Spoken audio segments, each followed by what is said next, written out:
الحمدللہ وکفا وسلام علی عبادہ الذین اصطفیٰ اما بعد فاعوذ باللہ من الشیطان الرجیم بسم اللہ الرحمن الرحیم۔ معزز محترم محتشم سامعین حضرات، 14 ستمبر بروز منگل 2021 کا یہ درس قرآن انشاءاللہ سورۃ الانعام آیت نمبر 27 سے لے کر آیت نمبر 32 تک جاری رہے گا۔ آپ دعا فرمائیے رب کریم مجھے شرح صدر کے ساتھ حق سچ بیان کرنے کی توفیق عطا فرمائے، ہم سب کو اس پر عمل پیرا ہونے کی توفیق عطا فرمائے۔ کافروں کا انجام بیان ہو رہا ہے کہ وَلَوْ تَرَىٰ اِذْ وُقِفُوا عَلَى النَّارِ وَلَوْ تَرَىٰ، اے میرے محبوب کاش تو دیکھے، یعنی میں تجھے دکھاؤں گا اور تو دیکھے گا۔ اِذْ وُقِفُوا عَلَى النَّارِ، جب ان کافروں کو دوزخ پر کھڑا کیا جائے گا۔ اب یہ علی النار کے دو معنی لے لیں، بن نار بھی ہو سکتا ہے کہ کنارے پر کھڑا کیا جائے گا، فی النار بھی ہو سکتا ہے کہ دوزخ کے اندر پہنچا کر یہ کیفیت ہوگی۔ فقالو، یہ کہیں گے یا لیتنا، ہائے کاش، جس طرح حسرت سے نہیں بندہ کہتا کوئی چیز ہاتھوں سے نکل جائے بس میں ہو اور پھر بھی اپنی غفلت سے ہاتھوں سے اس پر زیادہ افسوس ہوتا ہے، تو یا لیتنا یہ کہیں گے کہ نردو، کاش ہمیں دنیا میں دوبارہ لٹایا جائے، کاش ہمیں ایک بار پھر زندگی ملے، ہم دنیا میں واپس آئیں۔ تو پھر کیا ہے؟ وَلَا نُكَذِّبَ، ہم دوبارہ انکار نہیں کریں گے۔ اگر اللہ ہمیں مہلت دے، دنیا میں بھیجے، تو وَلَا نُكَذِّبَ بِآيَاتِ رَبِّنَا، ہم رب کی آیتوں کو نہیں جھٹلائیں گے۔ وَنَكُونَ مِنَ الْمُؤْمِنِينَ، بلکہ ہم تو ایمان والوں میں شامل ہو جائیں گے۔ اب یہ سزا میں یہ نعرے لگا رہے ہیں۔ اللہ پھر بیان کر رہا ہے کہ بل بدا لہم، ایسا نہیں ہے کہ ان کو احساس ہو گیا ہو، نہیں سمجھے تسی، ایسا نہیں ہے کہ ان کو احساس ہو گیا ہو کہ ہم جھوٹے ہیں، ہم کفر پر تھے، ہم نے اللہ کے نبی کی کونی مانی، ایسا نہیں ہے۔ اللہ کہتا ہے بدا لہم ما کانوا یخفون من قبل، وہ سب کچھ ظاہر ہو گیا ہے جو یہ چھپاتے تھے، وہ سب کچھ ظاہر ہو گیا ہے جو یہ، یعنی پکڑے جانے پر کہہ رہے ہیں کہ واپس بھیجو، اللہ سے ڈر کرے یہ نہیں سمجھ لو تسی کہ کسی چور نو چوری کردا پھڑ لو تے اگوں تانوں سورہ فاتحہ سنانی شروع کر دے، آکھے جی میں تو ذکر پیا کردا سی، میں تو تسبیح پڑھ رہا تھا، میں تو یہاں 2 نفل پڑھنے آیا تھا۔ آپ کو لگے گا کہ شاید بڑا نیک آدمی ہے، پر نہیں، اللہ کہہ رہا ہے بل بدا لہم، حقیقت تو یہ ہے کہ ما کانوا یخفون من قبل، جو انہوں نے چھپا رکھا تھا وہ سب کچھ ظاہر ہو گیا ہے۔ اور آگے سنیے، اس ظاہر ہونے پر انہوں نے کہا ہے ہائے کاش ہم دنیا میں دوبارہ بھیج دیے جائیں۔ اللہ کہتا ہے وَلَوْ رُدُّوا، اگر میں انہیں دنیا میں بھیج دوں، دوبارہ موقع دے دوں، لَعَادُوا، تو پھر یہ وہی کریں گے جو پہلے کر کے آئے ہیں۔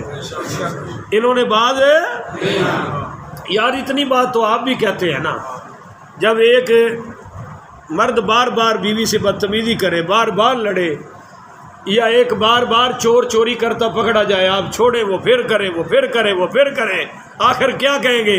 انہیں بعد بولو نا، انہوں جنی بڑی مرضی معافی دیو جی، انہیں بعد۔ اور جو عورت بدتمیز ہو، کپتی ہو، بد زبان ہو، لاکھ مرتبہ معافی مانگ لے، جب لڑے گی پھر گالیاں بکے گی، تو آپ کیا کہیں گے؟ بھئی انہیں گالا کٹن تو بعد۔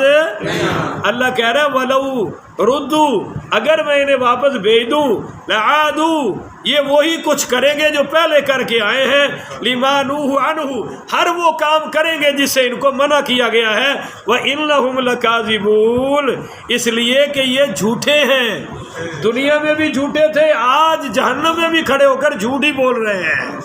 یہ سمجھتے ہیں کہ شاید ہمارا داغ لگ جائے گا، دنیا میں واپس بھیج ہی دیا جائے گا۔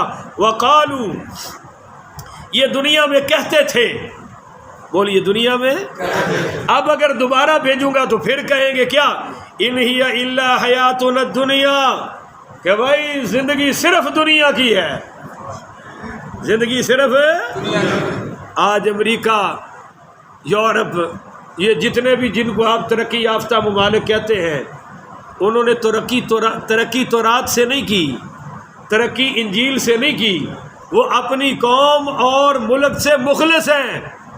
اور ہمارا ملک بھی قرآن سے ترقی کرے نہ کرے، قرآن پر عمل کرنے سے کر جائے گا. قرآن رکھنے سے ملک ترقی، قرآن پر عمل کرنے سے ترقی ہوگی. جو ہمارے حکمران چونکہ ملک میں کے بھی خیر خواہ نہیں اور عوام کے بھی خیر خواہ، اس لیے ادھر ترقی وہ نہیں ہوئی جو ادھر ہوئی ہے. پر وہ کہتے ہیں اے جہان میٹھا اگلا کس ڈٹھا، اے جہان یہ. آپ نہیں کہتے مڑ کے کسے آنا. اگر یہاں تک تو بات ٹھیک ہے کہ اس جہاں میں پھر نہیں آنا، پر ایک اگلا جہان تو ہے یا نہیں ہے؟ اب ہندوؤں نے تو کام ہی مکا دیا. وہ کہتے ہیں جی آپ بندر بن کے آئیں گے، کتا بن کے آئیں گے، بلی میں جنم ہوگا، آپ کے 7 جنم اسی دنیا میں ہوں گے، آگے کوئی جہان نہیں ہے. تو اب توجہ کرو، یہ اصل میں نعرہ ان کافروں کا تھا جنہوں نے کلمہ نہیں پڑھا، اور آج بھی جتنا سیکولر طبقہ ہے ان کا یہی نعرہ ہے.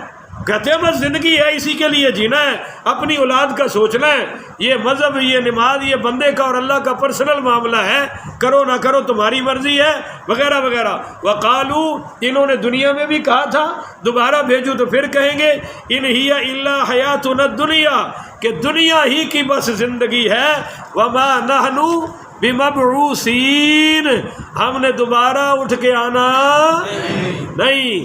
ولو ترى، اے میرے محبوب کاش تو دیکھے، یعنی میں تجھے دکھاؤں گا، اذ وقفوا علی ربہم، جب رب ان کو اپنے سامنے کھڑا کرے گا. قیامت والے دن رب ان کو اپنے سامنے قال، اور پوچھے گا الیس ھذا بالحق، اب بتاؤ دوبارہ اٹھنا حق ہے یا نہیں ہے. اللہ پوچھے گا. اب اگر اللہ کافروں کی سوچ کا رد کر رہا ہے تو جو مسلمان ایسی سوچ رکھے اس کا بھی رد ہو رہا ہے یا نہیں ہو رہا؟ تو فرمایا وَلَوْ تَرَىٰ إِذْ وُقِفُوا عَلَىٰ رَبِّهِمْ، جب یہ رب کے سامنے ان کو کھڑا کیا جائے گا، قال، اللہ فرمائے گا أَلَيْسَ هَٰذَا بِالْحَقِّ، اب بتاؤ دوبارہ اٹھنا حق ہے یا نہیں ہے. تو سارے قیامت کے منکر قبر میں، قبر کے بعد قبروں سے اٹھنے کے منکر کہیں گے قالوا، کہیں گے بلا وَرَبِّنَا، حق ہے رب تیری قسم یہ حق ہے. یعنی اللہ پوچھ رہا ہے کہ قبروں سے اٹھنا بھی حق ہے، اور میرا نبی بھی حق ہے، قرآن بھی حق ہے، اسلام بھی حق ہے، کلمہ اسلام بھی حق ہے، جنت بھی حق ہے، اور بولو جہنم بھی. تو یہ سارے کہیں گے اللہ تیری قسم بالکل حق ہے.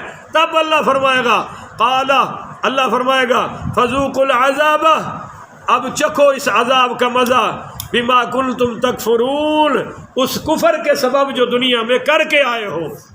بولو جو دنیا میں کر کے آئے. قد خسر الذین، اللہ کہتا ہے بہت نقصان اٹھایا، برباد کر لیا اپنے آپ کو، الذین، ان لوگوں نے، کذبوا بلقاء اللہ، جنہوں نے اللہ کی ملاقات کا انکار کر دیا.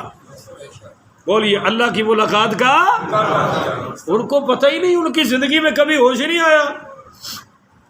پچھلے دن ہمارے قریبی ایک رشتہ دار فوت ہو گئے جو بالکل دین سے دور تھے، سوائے عید کے کبھی انہوں نے مسجد میں ساری زندگی پاؤں بھی نہیں رکھا تھا. اور ان کے والد صاحب کی زندگی بھی ایسی تھی. وہ ایک مرتبہ ان کو دوست ان کے پکڑ کے لائے مسجد میں کہ یار پیر صاحب، شاہ صاحب نماز تو پڑھ لو. اب وہ آیا نماز پڑھنے تو قاری صاحب نے کہیں سورہ یاسین کی تلاوت شروع کر دی، تو وہ نماز توڑ کے باہر نکل گیا. اور کہا پیر صاحب یہ کی کیتا جی؟ انہیں کیا ہے کاری ہے یہ تو روح کڈن والی جناب سورت پڑھن دے ہے، میں مرنا ہے کوئی. گاؤں میں 2 موتیں ہوئی تو کنڈی لگا لی اس حضرت نے، اور اپنی بیوی سے کہا باہر کی کنڈی بھی لگا کے آ، گاؤں میں روح نکالنے والا فرشتہ آیا ہوا ہے، کہیں ہمارے گھر میں بھی نہ آ جائے. اور جب ان کی اپنی موت کی باری آئی تو 3 دن پہلے اللہ نے زبان بند کر دی، کوئی کلمہ نہیں پڑھ سکا. اندر وہ جانے خدا جانے. باہر کی انہی کا بیٹا فوت ہوا، کبھی نہیں مسجد والی زندگی نہیں، اور میرا خیال ہے نماز آتی بھی نہیں ہوگی. اب جو وہ مرا تو ان کی اولاد رو رہی ہے، اوے ساڈے گھر موت آ گئی۔ میں کہتے تانوں پہلے اولا سی بھی اتنے نہیں آنی، تانوں اتوں کو پروانہ ملیا سی کہ اس گھر میں فرشتے نہیں آنا۔ تو بات سمجھ آ رہی ہے کہ نہیں آ رہی؟ بعض بندوں کو یہ یقین ہی نہیں ہوتا کہ میں نے بھی مرنا ہے، میں نے بھی قبر میں اترنا ہے۔ تو اللہ فرما رہا ہے برباد ہو گئے وہ لوگ کذبوا بلقاء اللہ، جنہوں نے اللہ کی ملاقات کا انکار کر دیا۔ حضرت اما عائشہ صدیقہ پڑھی رضی اللہ تعالی عنہا پوچھتی ہیں کہ یا رسول اللہ، یہ اللہ سے جو ملاقات ہے نا، مرنا، یہ تو کوئی بھی پسند ہے، موت کو تو کوئی نہیں پسند کرتا، تو ہم تو برباد ہو گئے۔ آپ نے فرمایا عائشہ یہ اس وقت کی بات نہیں ہے، یہ اس وقت کی بات ہے کہ جب ساری زندگی کے آثار ختم ہو جائیں۔ زندگی کے آثار ہے، اب بندے کو یقین ہو کہ اب میری رب سے ملاقات ہونے والی ہے، اس وقت اگر وہ کہے نہیں نہیں نہیں نہیں میں نے نہیں رب سے ملنا، اوے مجھے بچاؤ، جس طرح عمر شریف صاحب ترلے کر رہے ہیں مجھے امریکہ لے جاؤ، بھائی امریکہ فرشتہ نہیں آ سکتا؟ تینوں تے لوڑ ہے پاسپورٹ دی، اونوں لوڑ ہے تیرے واسطے تے ایئر ایمبولینس جائے گی تے اونوں فرشتے نوں ایندی بھی لوڑ ہے، وہاں بھی وہ پہنچے گا، ہر جگہ پہنچے گا۔ شاہ اسماعیل دہلوی دیوبندیوں کے عالم، ان کا ایک واقعہ لکھا ہوا ہے، وہ کہتا ہے کہ میرے ساتھ ایک میرا دوست تھا، اس نے کتا رکھا ہوا تھا۔ میں نے کہا کتا ساتھ کیوں رکھا ہے؟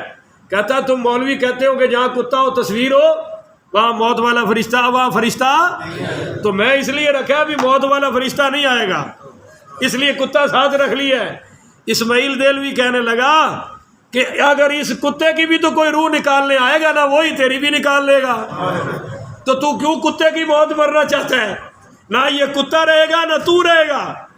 تو اما عائشہ صدیقہ کو حضور پاک علیہ الصلوۃ والسلام نے فرمایا جب موت آ رہی ہو تو مومن خوش ہوتا ہے، اس کو فرشتے آگے کہتے ہیں یا ایتھا النفس المطمئنہ ارجعی الی ربک راضیۃ الی ربک راضیۃ مرضیہ، آجا نکل اپنے رب کی طرف، نکل اپنے راضیۃ مرضیہ، تو فرشوں پہ اس پہ راضی ہے، وہ عرشوں پہ تجھ پہ راضی ہے۔ اس وقت مومن خوش ہو جاتا ہے، مگر جو کافر ہوتا ہے وہ کہتا ہے حال ہوئے دنیا گئی۔ حتی اذا جاءتہم الساعۃ، حتیٰ کہ قیامت آ جاتی ہے بغتتاً، اچانک، حتیٰ کہ قیامت آئے گی کتنی اچانک آئے گی، یہ میری طرف دیکھ کے سمجھیے گا۔ حضور پاک صلی اللہ علیہ وآلہ وسلم نے فرمایا ایک دوالا دودھ دو رہا ہوگا، بھینس کے تھن سے نکل چکا ہوگا اور وہ برتن میں نہیں پہنچے گا کہ اللہ پہلے قیامت کھڑی فرما دے گا۔ کپڑا بیچنے والا کپڑا حضور پاک نے فرمایا کاٹنا شروع کر دے گا، کینچی کاٹنا شروع کر دے گی اور وہ اگلے کنارے تک نہیں پہنچے گا کہ اللہ پہلے قیامت کھڑی فرما دے گا۔ آپ صلی اللہ علیہ وسلم نے فرمایا کہ عورت پیڑا بنا کر، روٹی بنا کر ایسے ہاتھ سے پہ ایسے پلٹے گی کہ میں توے پہ ڈالوں، وہ ہاتھ یوں کر چکی ہوگی اور روٹی توے پر پہنچنے سے پہلے پہلے اللہ قیامت کھڑی فرما دے گا۔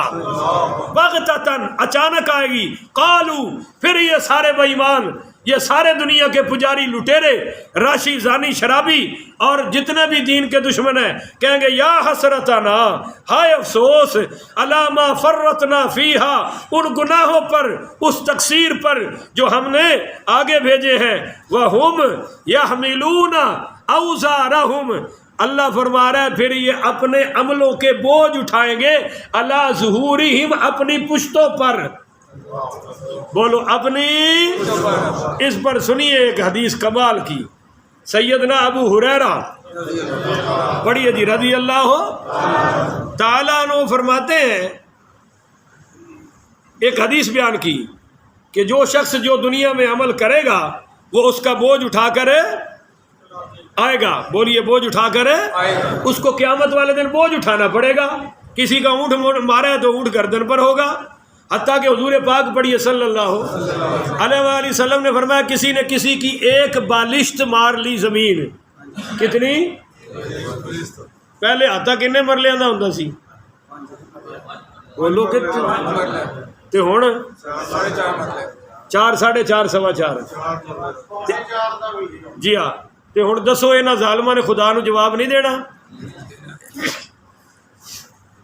آپ نے فرمایا کہ کسی کی ایک بالشت زمین مار لے تو قیامت والے دن 7 زمینوں کا توق بنا کر اس کے گلے میں ڈالا جائے گا اور اس کو اٹھانا پڑے گا۔ ایک لڑکے نے سوال کیا سیدنا ابو ہریرہ پڑھی رضی اللہ تعالیٰ عنہ سے، کہا جی آپ یہ عجیب حدیث بیان کر رہے ہیں، اگر کسی نے 2 اونٹ مارے تو 2 اونٹ کیسے انسان اٹھا سکتا ہے؟ یہ آپ کیسی باتیں کرتے ہیں؟ تو سیدنا ابو ہریرہ پڑھی رضی اللہ تعالیٰ عنہ نے فرمایا بھائی انکار نہ کر، سن لے، کیا تو نے حضور پاک سے یہ حدیث سنی ہے کہ مجرم کو اتنا چوڑا کر دیا جائے گا، مجرم کو اتنا چوڑا کر دیا جائے گا کہ 3 دن تک تیز رفتار گھوڑا دوڑے تو وہ اس کے دوسرے کنارے تک بڑی مشکل سے پہنچے گا۔ تو وہ لڑکا کہنے لگا جی یہ حدیث تو میں نے سنی ہے۔ فرمایا پھر تو خود سمجھ لے کہ جب وہ اتنا چوڑا ہو جائے گا تو پھر کیا کچھ نہیں اٹھا سکتا۔ بات سمجھ آ رہی ہے؟ نہیں سمجھ آ رہی؟